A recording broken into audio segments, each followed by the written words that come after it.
كنتم خير أمة أخرجت للناس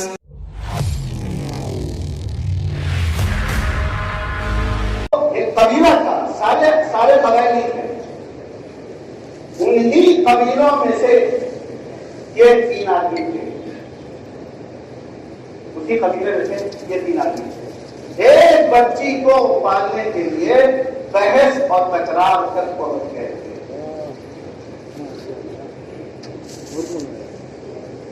کون؟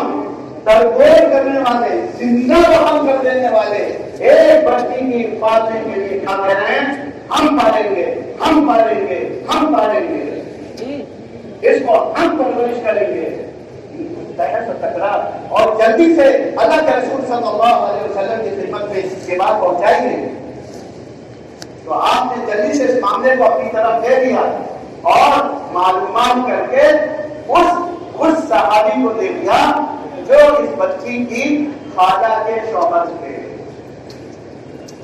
فرمایا ماں کے درجے کی احترام خالہ ہوا کرتی ہے، اس لیے یہ بچی خالہ کے یہاں پرورش پائے گی، ورنہ خود کو گنجائش تھی نا۔ ہمارے جیسے ہوتے ٹھیک ہے، ہم درگور کرتے تھے، فالتو بھی ایک بچی کو پالنے کا جھمیلا کیوں پالے یار؟ لوگ جانے یہ بچی جانے، ہمیں کیا ضرورت ہے اس بچی کو ہم لے جائیں؟ آج کھلا دلائیں، کل بڑی ہو پھر نکاح کریں، پھر داماد کے نخرے برداشت کریں، سسرال کے سمجھانے کے نخرے برداشت کریں، وقت جھمیلے میں پڑے بھیا۔ ہمارے جیسے تو یہی ہے، کیونکہ خالی بچی کا پالنا تو ہے نہیں، بچی کے ساتھ تو بہت سارے مسائل ہیں، لیکن وہاں تکرار ہے، بحث ہے۔ یہ کس بات کی مثال ہے کہ ہم نے وہ تمام چیزیں چھوڑ دی ہیں، وہ تمام خیالات چھوڑ دیے ہیں، وہ تمام افکار کو چھوڑ دیا ہے، وہ تمام معمولات کو چھوڑ دیا ہے، ختم کر دیا ہے۔ میرا اسے کوسو دور کا کوئی رشتہ نہیں ہے۔ اب ہم وہاں دکھائی دیں گے جہاں حضرت محمد صلی اللہ علیہ وسلم کا قول ہوگا، ہم وہاں دکھائی دیں گے جہاں حضرت محمد صلی اللہ علیہ وسلم کرنے کو۔ دوستو آگے بڑھنے سے پہلے ہمارے چینل کو سبسکرائب ضرور کر لیں اور ہماری ویڈیوز کو زیادہ سے زیادہ لوگوں تک شیئر کریں۔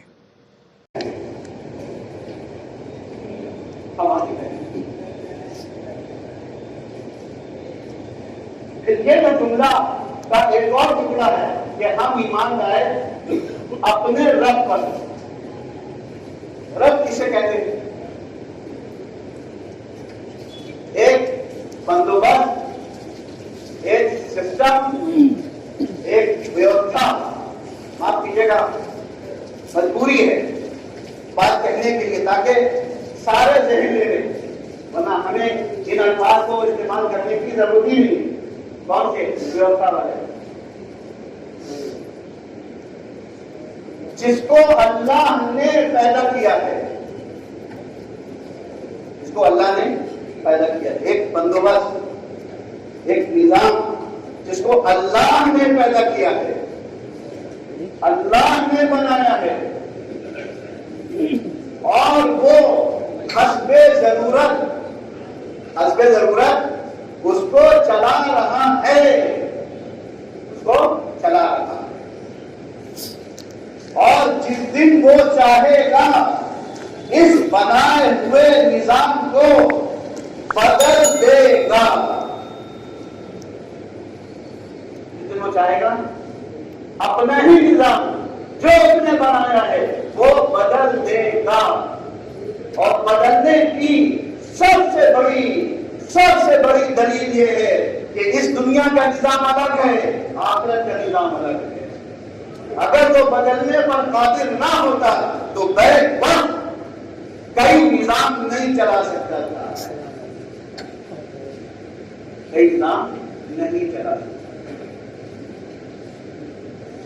ہمارے بیان میں جنوری کا مطلب ڈوب جانا، اور زمین کا ایک اور ٹکڑا ہے اس کے بیان میں مطلب لو اور گرمی کا خوب ہونا. جنوری میں آپ ساؤتھ افریقہ چلے ایک ملک کا نام لے رہے ہیں اور بھی ٹکڑے ہیں دنیا کے. یہاں خوب سردی اور وہاں خوب گرمی خوب لو.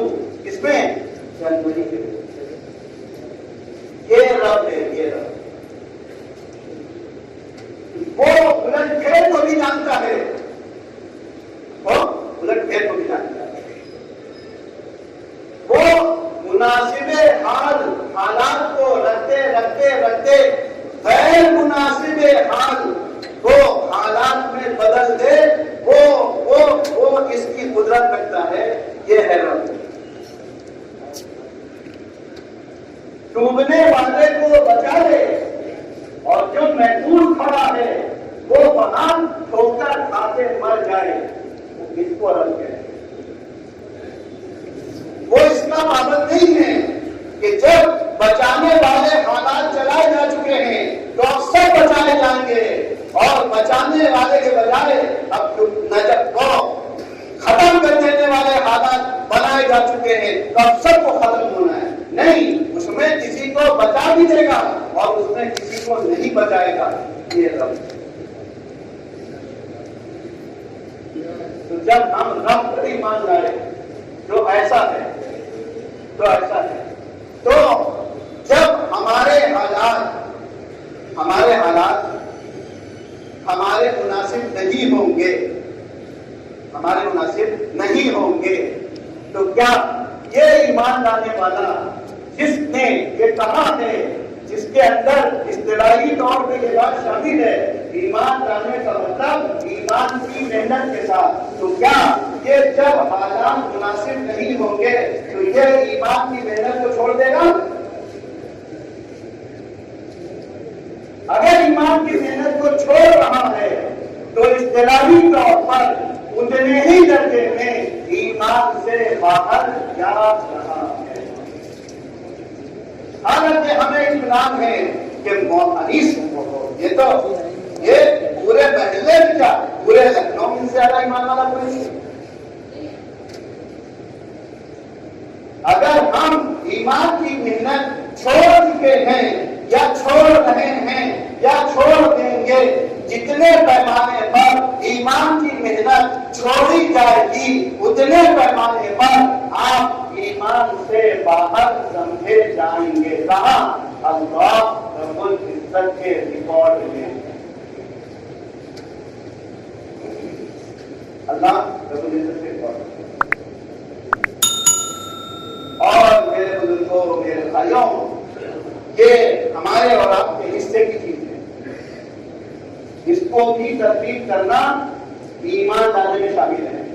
یہ ہمارے اور آپ کے حصے کی چیز ہے کہ ہم کو اس قسم کے ہاتھ میں جینے کا اللہ نے موقع دیا ہے.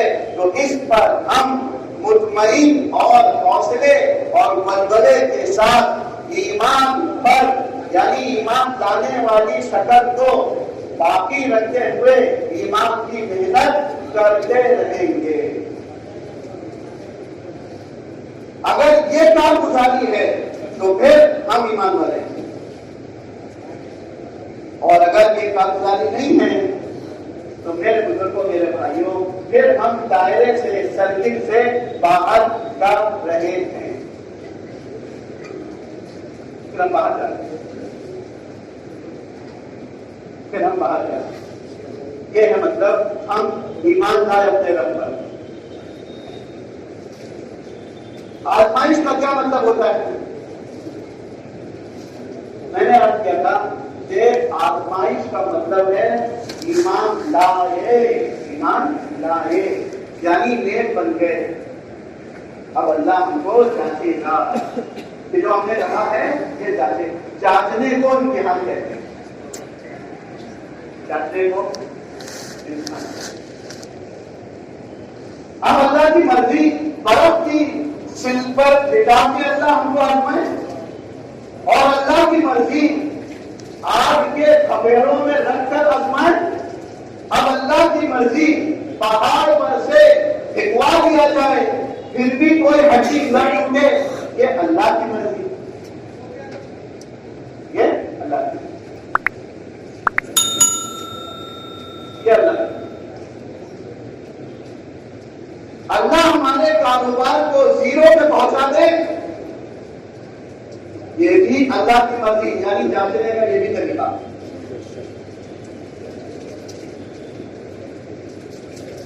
ہمارے کاروبار زیرو پہ پہنچا دیں، یہ بھی اللہ کی مرضی، یعنی جانچنے کا طریقہ۔